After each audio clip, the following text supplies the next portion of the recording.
Boom boom boom, একটা হয়েছে। কি বলছো, একটাও হয়নি? একটা তুমি হয়নি। সবকটা ভুল কি করে করলে? একটা, হ্যাঁ দুটো, হ্যাঁ, তিনটে, চারটে, পাঁচটা। জিরো।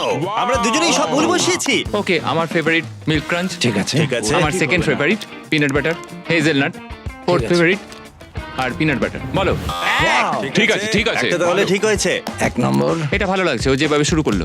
ও আচ্ছা, ঠিক আছে। ওটা ওর ফেভারিট। ঠিক কুকিজ আছে। And cream. তুমিও মনে হচ্ছে পারবে না। ও ঠিকই বলেছে। ঠিক আছে, জিরো। কি করে, কি ঠিক আছে, করে? ঠিক আছে। 1 2 3টে মিল্ক ক্রাঞ্চ, মিল্ক চকলেট, আর এখানে দুটো কাপ। কি এক। ঠিক আছে, ঠিক কি আছে। করে হলো এরকম? আহা ঠিক আছে। আহা আমার মনে হচ্ছে এটাও ঠিক ঠিক আছে। বসিয়েছে। আহা, তুমি sure এটা এটা ঠিক হবে? হবেই। ও ওয়াও। আমি বললাম একটা তুমি এসো। কুকিজ এন্ড ক্রিম তো অবশ্যই নয়, ওটাকে ছেড়ে দাও। হ্যাঁ, কুকিজ আর ক্রিম নয়। তাহলে বার্থডে। ঠিক আছে, ঠিক আছে। আমি বাজি ধরতে পারি, এখানে সব হেজেলনাট আছে।